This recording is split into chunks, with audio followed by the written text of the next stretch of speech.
जो डॉक्टर बाबा साहेब अम्बेडकर का एक रिसर्च पेपर था, द प्रॉब्लम ऑफ रूपी in India and it's solution, उसी रिसर्च के ऊपर 1934 में भारत का रिजर्व बैंक की स्थापना हुई। अमर्त्य सेन, जिनको नोबेल पुरस्कार मिला इकोनॉमी का, उन्होंने डॉक्टर बाबा साहेब अम्बेडकर को अर्थशास्त्र का अपना गुरु माना। इस देश में महिलाओं के सशक्तिकरण का आंदोलन, न केवल आंदोलन उन्होंने चलाया बल्कि उनके लिए उन्होंने कानून बनाए।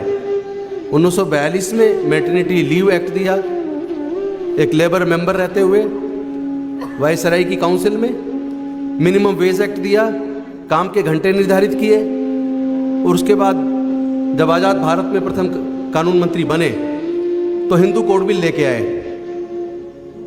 बड़ा संघर्ष उन्होंने किया, क्योंकि उससे पहले महिलाओं की स्थिति ये थी कि अगर पति कितना भी जालिम व क्रूर क्यों ना हो, महिलाओं को तलाक लेने का हक नहीं था। और अगर जवानी में ही पति की डेथ हो जाए तो उन्हें दूसरी शादी करने का भी हक नहीं था। पति अगर उसको छोड़ दे तो गुजारा भत्ता लेने का भी हक नहीं था। अगर बच्चे नहीं होते तो बच्चों को गोद लेने का भी हक नहीं था। इन सारे हकों को हिंदू कोड बिल के रूप में संसद में लाने वाले, महिलाओं को सशक्तिकरण का रास्ता बनाने वाले और इस देश के मजदूरों को उनको हक दिलाने वाले ऐसे शख्स जो विश्व के महानतम अर्थशास्त्री भी थे, कॉन्स्टिट्यूशनल एक्सपर्ट भी थे, उनको केवल एक दलितों का मसीहा के रूप में पेश करना, उनके कद को छोटा करके दिखाना। और ऐसे में जब पूरे देश से एक आवाज़ उठ रही थी कि डॉक्टर अम्बेडकर साहब के बहुआयामी चरित्र को स्कूलों में पढ़ाने की ज़रूरत है, आज वो हमारा सपना, पूरे देश के युवाओं का सपना, महिलाओं का सपना, आज दिल्ली के मुख्यमंत्री अरविंद केजरीवाल जी के माध्यम से, दिल्ली के उप मुख्यमंत्री मनीष सिसोदिया जी के माध्यम से आज दिल्ली के सरकारी स्कूलों में शुरू हो रहा है। और मैं समझता हूँ ये पूरे देश में यहाँ से संदेश जाएगा और कम से कम देश में रहने वाले सभी लोगों को उनके बहुआयामी चरित्र से अवगत कराने में दिल्ली की सरकार कामयाब। आज इस दिन जब ये बुकलेट लॉन्च की जा रही है और जब आज के बाद से दिल्ली के सभी स्कूलों के अंदर, अभी सरकारी स्कूलों में ये शुरू किया जा रहा है और मैं उम्मीद करता हूँ कि सभी प्राइवेट स्कूल भी इसको अपनाएंगे,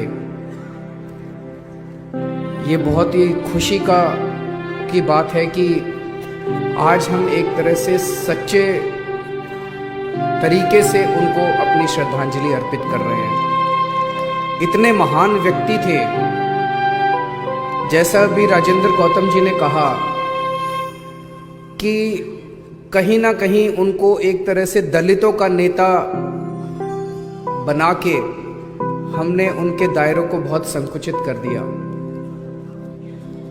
उन्होंने अपने जीवन में दलितों की तो आवाज़ उठाई ही उठाई।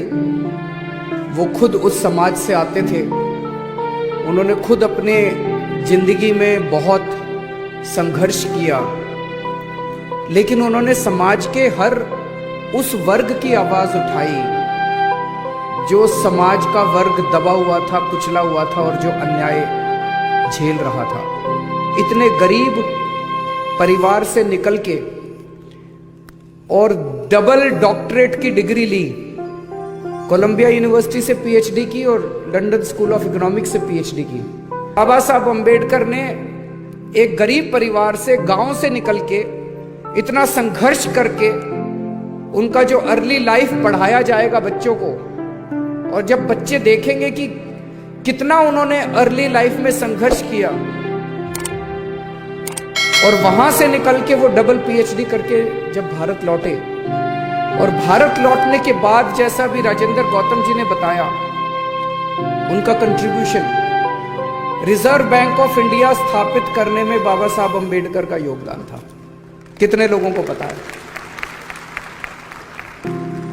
हिंदू कोड बिल में महिलाओं के लिए इतना बड़ा स्थान देने में बाबा साहब अम्बेडकर का योगदान था। आज हमारे देश के अंदर महिलाओं को जो बराबरी का अधिकार मिला है, उसमें बहुत बड़ा योगदान बाबा साहब अम्बेडकर का है।